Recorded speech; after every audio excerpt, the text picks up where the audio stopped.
D'habitude, je le fais le jeudi et il y avait encore quelques paraphernalia à trouver pour Balaram. Alors, on a marché dans Paris pour arriver à trouver des petits éléments en plus pour le festival qui arrive bientôt. On a réussi à trouver ce qu'on voulait, alors j'espère que Balaram il sera satisfait. Je demande la miséricorde de mon Gurudev pour que je puisse parler aujourd'hui et vos bénédictions aussi à tous ici présents. On va lire le Srimad Bhagavatam, verset 24, page 103. 24. Om Namo Bhagavate Vasudevaya.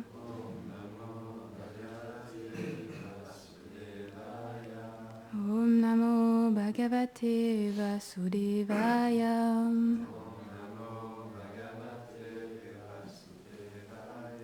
Om Namo Bhagavate Vasudevaya.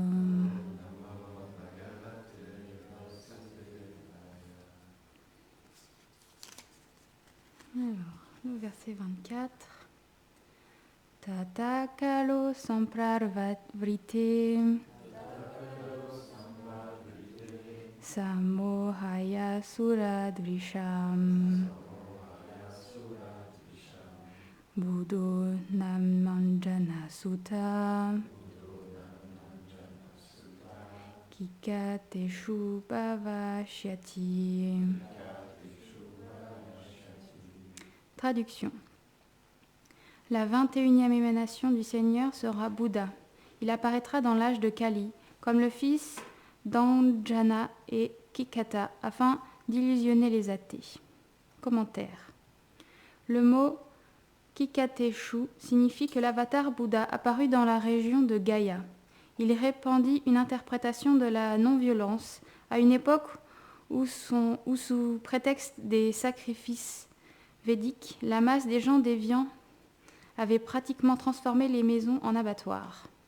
Par compassion pour les animaux, il rejeta ces rites autorisés dans les Védas. Les hommes privés de foi en Dieu adhérèrent à sa doctrine et développèrent la foi en Bouddha. De cette manière, le Seigneur donna sa miséricorde, même aux athées. Srila Abhay Chalana Ravinda Bhaktivedanta Swami fait remarquer que le Srimad Bhagavatam fut énoncé à la fin de l'âge du Dvapara, il y a 5000 années. Cet ouvrage est donc prophétique.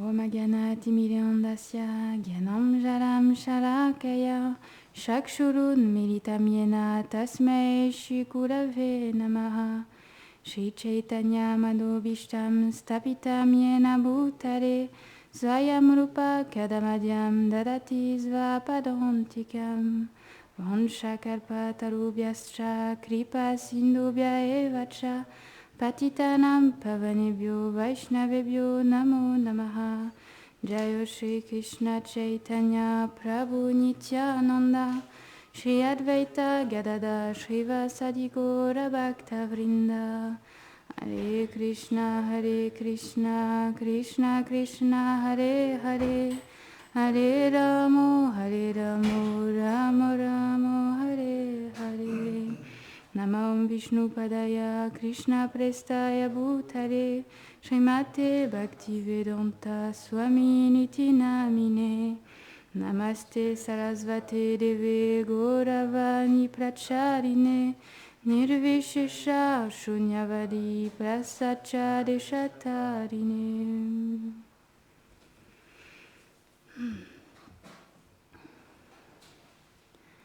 Ce verset, il nous montre, dans ce verset du Srimad Bhagavatam, il nous montre que dans l'âge de Kali, on n'est pas qualifié pour accomplir des sacrifices.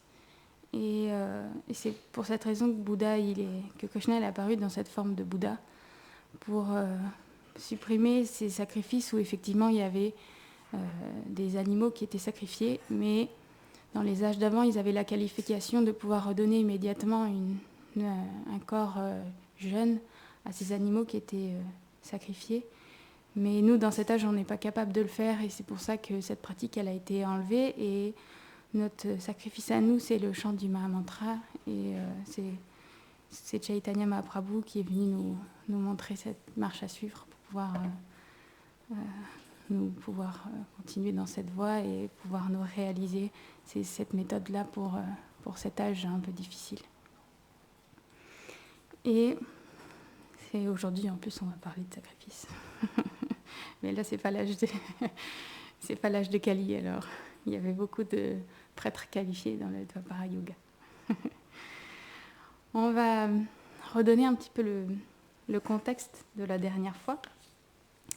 Et en fait, les Pandavas, ils sont toujours dans leur forme cachée en tant que brahmana, de brahmachari. Et ils sont arrivés dans un village dans la forêt pour aller chercher leur maître spirituel, leur prêtre. Et on était arrêtés à peu près là. Et en fait, ils ont fait donc les rites comme on avait dit, ils s'étaient baignés dans le Gange, etc. Ils s'étaient préparés en tant que des Vaishnavas. Il y avait beaucoup de différentes lignées à l'endroit où ils étaient. Certains adoraient Indra, certains adoraient Shiva, etc. Certains adoraient Vishnu. Et les sages qui étaient présents, ils les ont guidés jusqu'à Domya, puisque c'était lui qu'ils cherchaient. Ils avaient été, si vous vous souvenez, ils avaient été guidés par le Gandharva, leur ami qu'ils avaient rencontré. Et ils ont rencontré Domya, et ils sont tous les 6, les 5 Pandavas et leur mère, ils ont pris refuge complètement à lui, ils ont fait Dandavat. Et ils lui ont demandé s'il pouvait pouvoir devenir leur maître. Et Domya, quand il les a vus, il a eu beaucoup d'affection pour eux, parce qu'en plus, lui-même, il était un adorateur de Vishnu, et il a pu voir que eux, ils avaient vraiment Krishna vraiment dans leur cœur, et c'était leur déité adorable. Et en fait, ça a mis beaucoup d'affection pour eux. Et naturellement, il a accepté en fait de pouvoir les accompagner et qu'ils prennent refuge en lui. Alors il leur a donné l'initiation, il leur a donné des mantras védiques. Et ils ont commencé à marcher jusqu'au royaume de Panchal pour, comme on l'avait dit, c'était le moment de se diriger vers la capitale de Kampilia pour le Swayamvara de Draupadi. On avait parlé la dernière fois que Draupadi, quand elle était sortie du feu, elle avait reçu un nom, elle avait reçu le nom de Krishna, et j'avais pas toutes les nuances, et Yashoda Dulal, il n'était pas là, mais j'ai pu aller lui demander et l'éclairer sur la petite subtilité. Je voulais vous en parler parce que je trouvais intéressant. On avait dit que le nom qu'elle avait reçu, c'est Krishna, mais sur le dernier A, en fait, il y a un accent qui est plat. Donc ça veut dire que c'est un A qui est prolongé au niveau de la prononciation. Et en fait, tout simplement, c'est le féminin de Krishna quand il y a cet accent-là. En fait, c'est vraiment comme Krishna, mais rajoutant cet accent-là, c'est le féminin. Donc elle a été appelée comme ça, comme on le rappelle, parce qu'elle a le teint sombre. Et ils ont commencé cette marche jusqu'à la capitale. Ils avaient encore un certain parcours à faire, et ils ont rencontré sur leur route beaucoup de brahmanas, parce que tout le monde était au courant de ce Swayamvara. Donc le Swayamvara, on va en reparler un peu plus en détail, mais une cérémonie de Swayamvara, ça veut dire que c'est une cérémonie que les rois mettent en place quand ils veulent marier leur fille. Et donc c'est comme un concours pour gagner la princesse. On va développer un peu après, mais c'est pour ceux qui ne connaissent pas le terme, sans ça, ils vont se demander ce que je raconte. Et donc, ils ont rencontré beaucoup de brahmanas sur leur route, parce que c'est connu que les jours de Swayamvara, les rois, ils donnent beaucoup de richesses aux brahmanes, parce que c'est de bon augure pour le mariage de leur fille. Ils donnent au nom de leur fille beaucoup de richesses. Et beaucoup de brahmanas, du coup, étaient venus pour pouvoir recevoir la charité. Et les brahmanes, quand ils ont vu les Pandavas, déguisés aussi en brahmanes.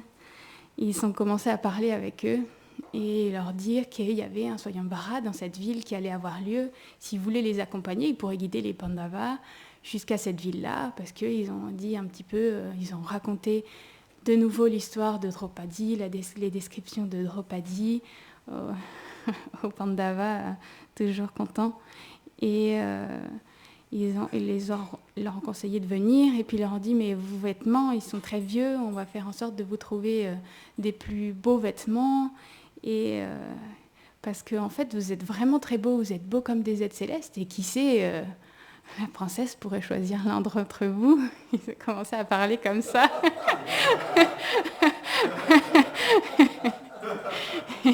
Et après, ils ont regardé Bhima, et ils ont vu que Bhima, il était très fort, il était très musclé, et ils ont regardé, ils ont regardé Yudhishthira, ils ont dit, mais lui, il est très fort, mais il pourrait gagner encore plus de richesses s'il faisait des concours de lutte. Venez avec nous, on va vous guider jusqu'à Campilia. Yudhishthira, il a souri, il a dit, ok, guidez-nous. Ils ont commencé à faire une marche comme ça, et ils ont marché, ils ont rencontré beaucoup de personnes, et personne ne les a reconnus, mais tout le monde était plein d'affection en fait pour eux, parce qu'ils ont tellement une nature douce et une nature vertueuse que tout le monde a développé beaucoup d'affection pour eux. Et à un moment, ils sont arrivés à la périphérie de la ville, et ils ont commencé à aller de maison en maison dans le village de la périphérie pour pouvoir trouver où se loger en fait. Et rapidement, ils ont trouvé pour se loger chez un potier qui les a acceptés. Et à côté de ça, il y avait les préparatifs qui commençaient à être mis en place, parce que c'était pas le lendemain, il y a quelques jours, ils ont dû rester quelques jours chez le potier avant que le Swayambhara ait lieu.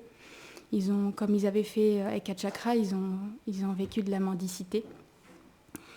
Et en fait, le roi Drupada, il avait fait construire une arène immense, mais vraiment, c'est ce qu'il avait construit pour pouvoir accomplir le Swayambhara de sa fille. Je ne pourrais même pas vous dire toutes les descriptions, tellement c'est énorme, mais il avait fait construire une arène vraiment très très très très grande. Il y avait des estrades inclinées faites avec du corail, du lapis lazuli, il y avait de l'or partout.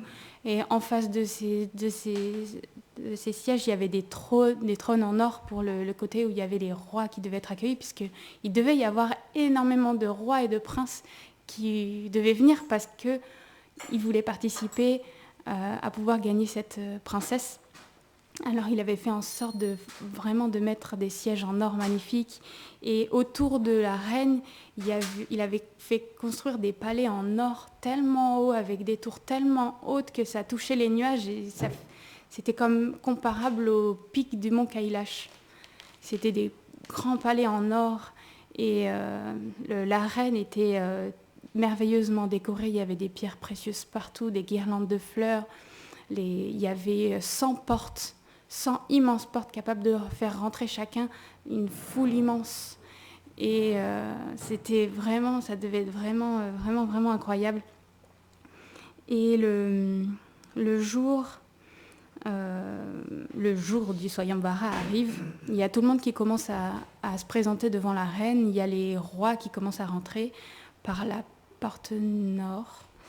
Et ils s'installent tous comme ça, les sages et les prêtres, ils rentrent par la porte est, et il y a toute la foule, il y a aussi les habitants de Panchal qui s'installent en vêtements, ils sont tous en vêtements très colorés, les habitants de Panchal, et tout commence à s'installer pour cette cérémonie. Et ils étaient très contents, les habitants, et tous de pouvoir venir participer et de venir voir ce spectacle, parce qu'effectivement, il n'y allait pas avoir qu'une épreuve. En fait, les 15 premiers jours, ça a duré 16 jours en fait. Les 15 premiers jours, ça a été juste du spectacle.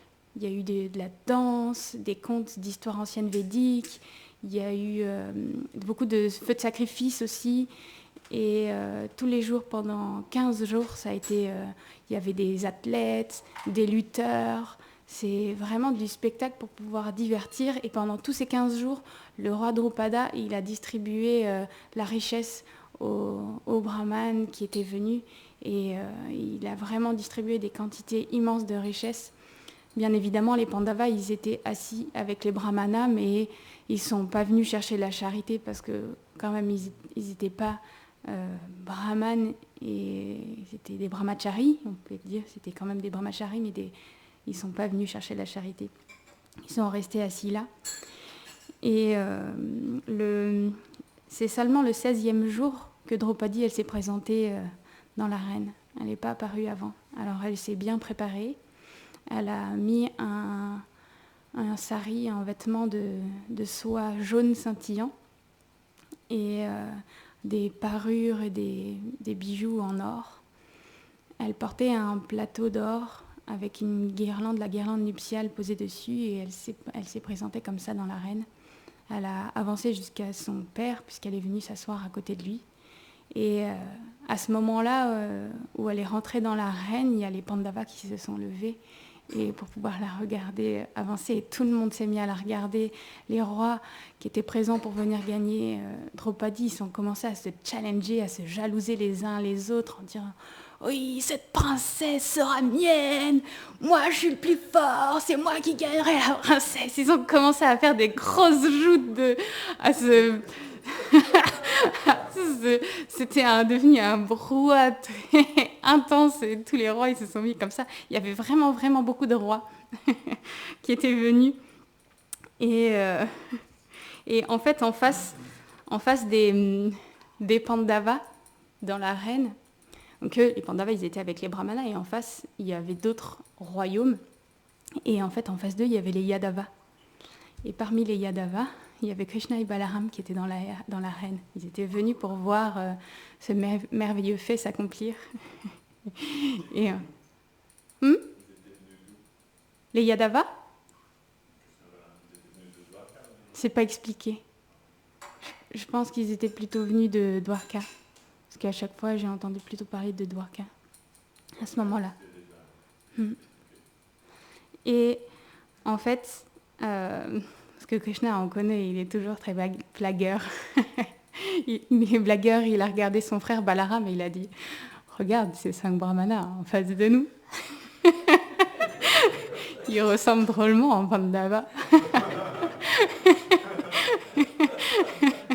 Il y a des rumeurs qui courent comme quoi ils auraient échappé du feu à Varanavata. Qu'en penses-tu, mon frère Ram? Il donne comme ça, il montre un petit coup d'œil comme ça, il montre à son frère. Balaram, il regarde et dit « Ah oui, il semblerait qu'il ressemble très fortement au Pandava. » Ils sont restés là. En fait, ils étaient venus vraiment pour voir tout ce spectacle-là, puisque, on va le voir, Krishna et Balaram, ils n'ont pas participé au Swayambara personnellement. Et il y a à ce moment-là le fils de Drupada, il a commencé à faire l'annonce. Le roi Drupada, dans un premier temps, il a fait calmer tout le monde, parce qu'il y avait, comme on dit, il y avait un brouhaha vraiment intense avec tous les rois et les princes. Et il a fait calmer un petit peu l'assemblée. Et à ce moment-là, c'est Drishtadyumna, le frère de Draupadi, qui a présenté l'épreuve. Et il a présenté aussi la princesse. Et il a d'abord cité le nom de tous les princes et de tous les rois présents, à commencer par les rois d'Hastinapur, et ensuite par les Yadavas, et ensuite tous les autres royaumes un par un. Il a cité tout le monde. Et ensuite, il a pris la main de sa sœur et il a présenté Draupadi. Et il a dit qu'il avait été installé pour épreuve pour pouvoir gagner cette princesse. Il y avait un très grand mât, très très très haut. Au sommet de ce mât, il y avait une cible. Alors certains disent que cette cible, elle avait la forme d'un poisson. Et en fait, sous cette cible, il y a un plateau en or avec un tout petit trou. Et l'épreuve, en plus de ça, il y avait un arc vraiment très spécial. Alors je ne sais pas c'est souvent expliqué les provenances des armes ou leurs noms, et là, c'est pas expliqué. Je ne sais pas si dans d'autres livres, je pourrais arriver à trouver qui est cette arme, parce qu'elle est vraiment puissante. Elle a quand même réussi à vaincre beaucoup de rois, alors ça doit quand même pas être une arme ordinaire, mais c'est une arme qui est vraiment, vraiment très difficile rien qu'à soulever et à pouvoir utiliser. C'est un arc spécial, et il présente l'épreuve en disant qu'il fallait pouvoir bander l'arc. Donc le fait de bander un arc, c'est le fait d'accrocher la corde d'un bout à l'autre de l'arc et de pouvoir utiliser les flèches qui étaient présentées aussi ici et de tirer une flèche qui passerait par le petit trou du plateau et qui pourrait toucher la cible. Et donc ça, c'était l'épreuve pour pouvoir gagner Draupadi. Et il disait que seul vraiment un noble roi pourrait... Là, c'est pas expliqué comme ça. C'est différent. C'est expliqué différemment. Il y en a certains qui disent qu'il faut regarder dans une bassine, mais là, c'est pas expliqué que c'est fait comme ça. Et bien évidemment, Duryodhana, il était présent aussi dans l'assemblée des rois pour venir gagner Draupadi. Il y avait aussi Shishupal, Jalasandha et beaucoup d'autres. Et tous les rois et les princes, ils ont commencé à venir un par un. Alors je ne sais pas, il ne semble pas qu'il y avait un ordre logique, un ordre... Ils n'ont pas commencé par les rois d'Hastinapur apparemment. Et ils ont commencé à venir par un. Là, on comprend pourquoi Krishna et Balaram, ils sont venus, parce qu'ils avaient bien rigolé. Et en fait, les rois, ils étaient incapables de pouvoir bander l'arc. Rien que bander l'arc. Rien que déjà de le soulever, c'était déjà une épreuve vraiment à elle. Juste de pouvoir soulever l'arc. Et en fait, quand ils arrivaient à le soulever, ils essayaient de le mettre en équilibre debout. Et en fait, ils prenaient la corde et ils essayaient de tirer. Et en fait, c'était tellement puissant qu'ils lâchaient la corde et ils faisaient des bonds en arrière sur plusieurs mètres. Et il y avait leur couronne et leur ornement qui partaient un petit peu dans tous les sens. Et puis ils revenaient à leur place tout honteux parce qu'ils avaient échoué. Ça devait être vraiment très drôle. Pas pour eux, mais... Et donc les rois, ils commencent à passer un par un. Et même pour Shishupal, il lui est arrivé la même chose. Il a commencé à bander l'arc. L'arc, il a commencé à se plier comme ça en un demi-cercle. Et là, il est parti en arrière et il est tombé à moitié évanoui. Il est resté un petit peu allongé là quelques temps. Et après, il s'est relevé et il est retourné à sa place. Il est arrivé la même chose à Jalasandha. Et beaucoup, Shaliya, il est venu tenter l'épreuve. Et énormément de monde est venu tenter l'épreuve. Et Duryodhana, lui, il lui est arrivé aussi sur l'épreuve. Et Duryodhana, lui, il est arrivé, il a rendu son hommage au roi et il a attrapé l'arc, il a pu bander l'arc. Il a pris une corde, il l'a posée sur la corde, il a pris une flèche, il l'a posée sur la corde et il a pu bander. On appelle aussi bander l'arc le fait de tirer la flèche jusqu'à son oreille. Et il a tiré la flèche. La flèche est passée par le trou et elle a frôlé d'un cheveu la cible. À ce moment-là, les Yadavas, quand ils ont vu qu'il avait échoué juste d'un cheveu, mais qu'il avait quand même échoué, ils retenaient leur souffle et ils ont poussé des soupirs de soulagement. Seuls Krishna et Balaram, qui connaissent tout, ils n'ont pas été apeurés par ça. Mais c'était vraiment très impressionnant. Duryodhana, il a presque réussi à pouvoir gagner Draupadi. Il a juste raté d'un cheveu. Et Karna, lui aussi, il était venu pour essayer de gagner Draupadi. Et il est arrivé et il a pris l'arc, il a bandé l'arc, il a posé une flèche dessus. Et quand les Pandavas, ils ont vu ça, ils ont leur cœur qui a commencé à se serrer parce qu'ils considéraient qu'elle était déjà gagnée.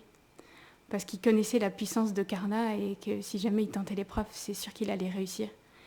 Et Draupadi, elle, quand elle a vu qu'il était capable de bander l'arc et qu'il avait posé la flèche dessus, elle s'est levée et elle a stoppé dans son épreuve et elle a refusé et elle a commencé à parler. Et elle a dit « Je refuse d'être l'épouse d'un fils de conducteur de char ».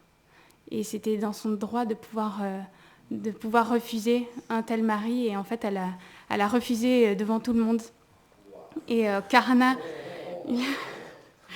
il a été en colère, mais il n'a rien dit. Il a regardé le soleil avec fureur. Il a posé l'arc et il est retourné s'asseoir.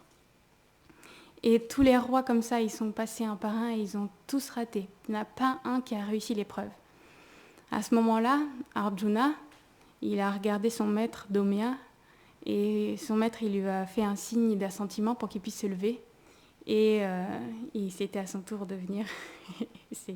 Alors normalement, ça ne se fait pas.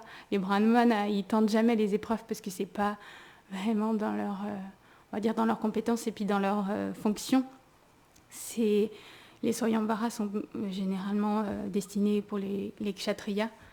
Mais quand il s'est levé, ça a créé beaucoup de polémiques en fait. Il s'est avancé dans l'arène et il y avait beaucoup de brahmanas qui étaient très contents et qui ont commencé « Ouais vas-y !» c'est pour montrer un petit peu la supériorité des brahmanas, etc. Ils étaient vraiment contents. Et puis il y a d'autres brahmanas qui se sont inquiétés. En fait, ils ont dit « Mais qu'est-ce qu'il fait ? Les brahmanas ne sont pas capables d'un tel exploit. Et si jamais ils ratent cette épreuve, on va passer pour quoi ?» Et du coup, certains brahmanas, ils ne voulaient pas que Arjuna il tente l'épreuve.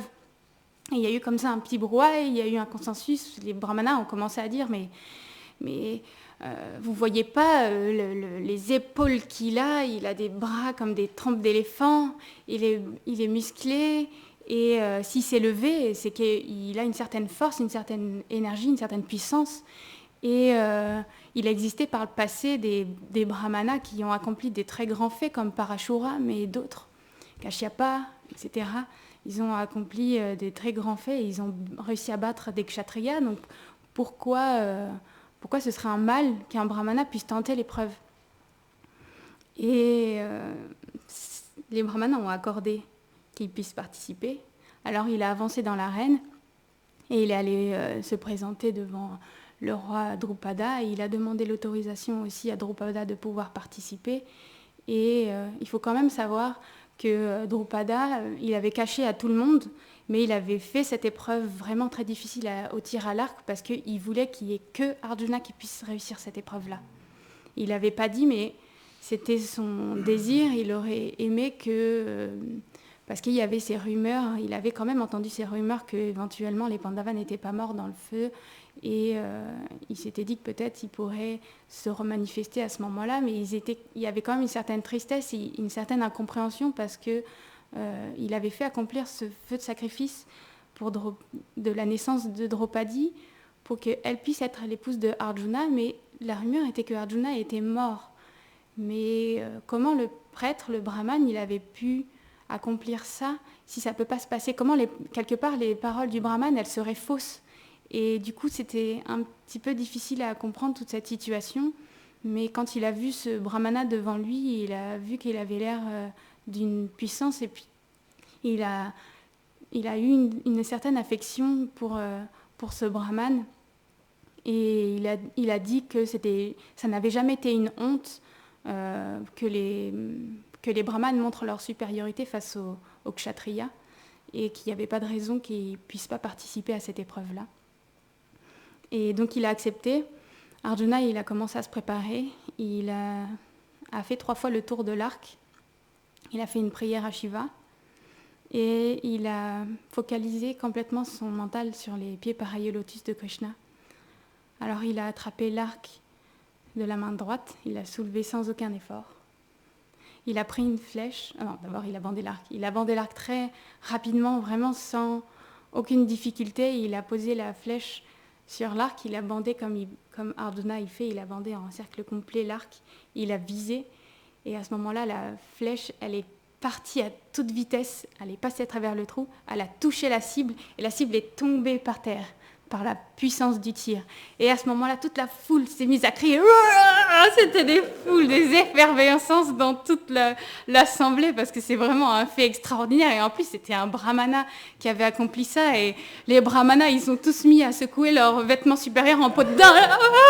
Ils étaient très contents de la situation. Et le roi Drupada, il était quand même content de cette chose-là. Et il a regardé sa fille et il a demandé à sa fille d'accepter ce brahmana. Et Draupadi, elle a regardé ce brahman et elle aussi, elle savait qu'elle était promise à Arjuna. Elle se disait peut-être que cette personne est Arjuna et qu'il ne le dit pas. Et même si c'est pas Arjuna, il a l'air d'être très doux et sage et dans une humeur. Et elle dit en plus, ce mariage, il est sanctifié par la présence de Krishna, donc ça peut être que un bon mariage. Et dans cette humeur d'être toujours dévouée au Seigneur Krishna, elle a mis la guirlande autour du cou de Arjuna. Et à ce moment-là, les rois, ils ont commencé à être en colère. Parce qu'ils ont vu que le roi Drupada, il avait autorisé ce brahman, il avait autorisé sa fille à marier ce brahman-là. Et Shishupal et Jarasandha, on connaît leur envie très célèbre. Et ils ont commencé à se lever et à critiquer Drupada. Ils ont commencé à dire qu'il avait fait venir tous ces rois et ces princes juste pour être humiliés par les brahmanes. Ils n'avaient pas le droit de tuer un brahman. Mais par contre, ils allaient pouvoir exercer leur colère contre Drupada. Et en fait, ils ont commencé à se lier ensemble pour pouvoir tuer Drupad et sa famille.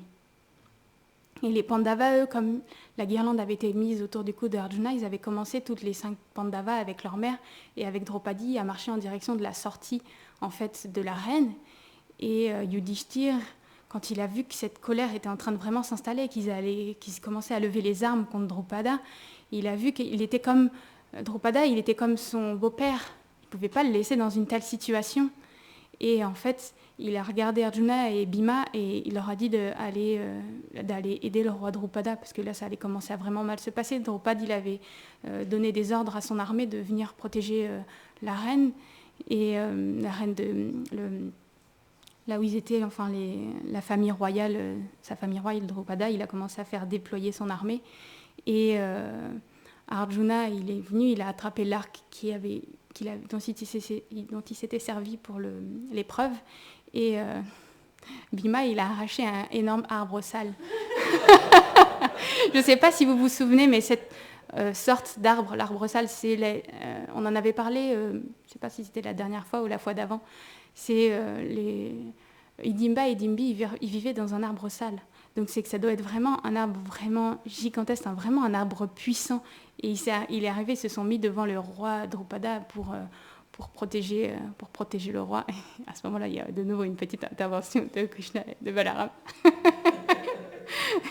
Krishna, il se tourne vers Balaram de nouveau et lui dit « Ah oui, là c'est vraiment la confirmation que ce sont les Pandavas.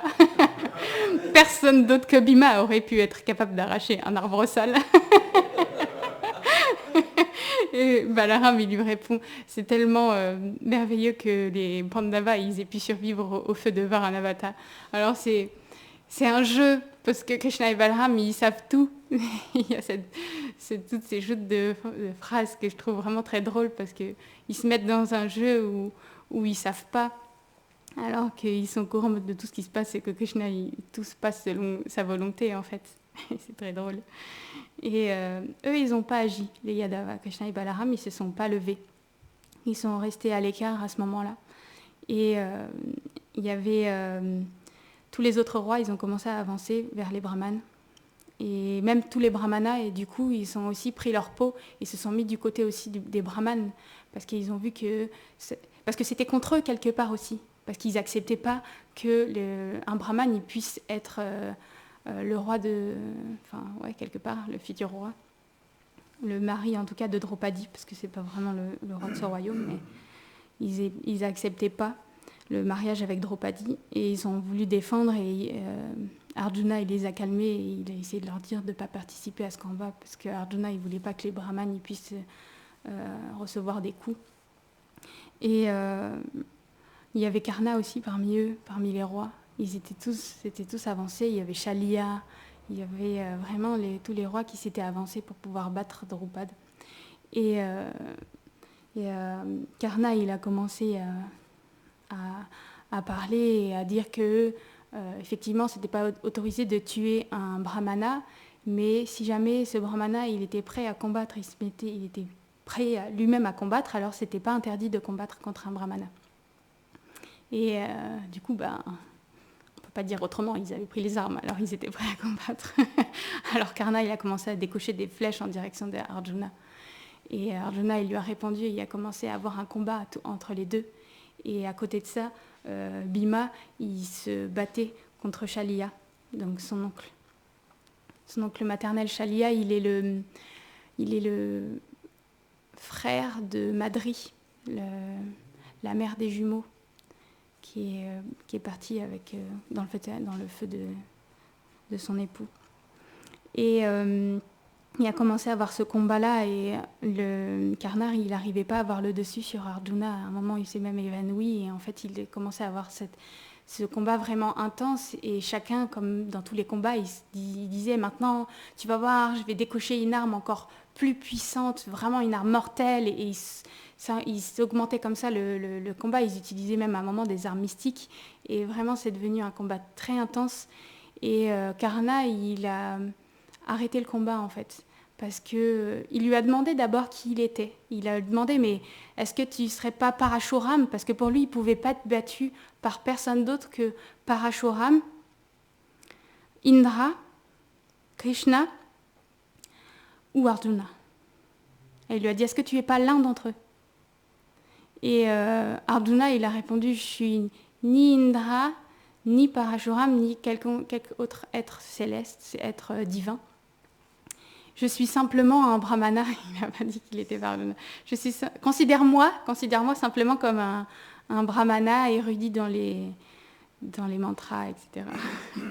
Et ils ont combattu comme ça un moment, et il a arrêté de combattre parce qu'il a considéré que les brahmanas, ils étaient toujours supérieurs aux kshatriyas dans les combats, puisqu'il y a eu l'exemple effectivement de Parashuram, etc.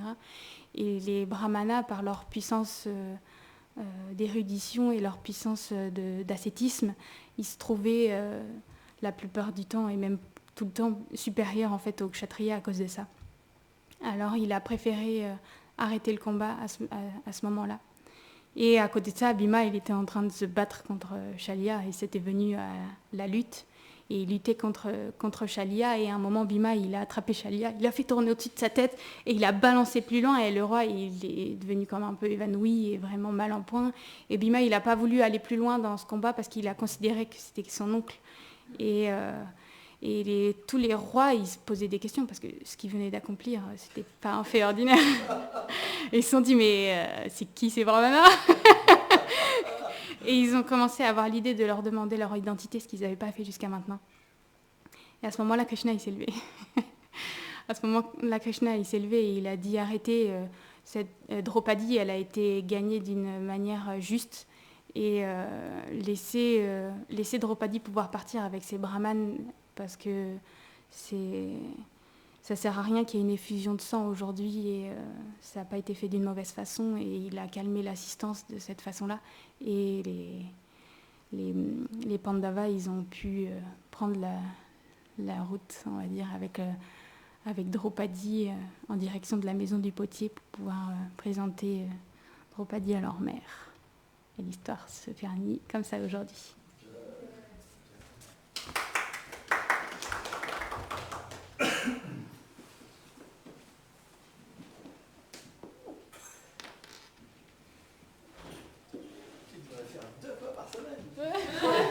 Demander trop de services de relève. Je suis désolée. J'aime beaucoup, mais ça me prend toute l'après-midi. Il faut laisser pour les autres.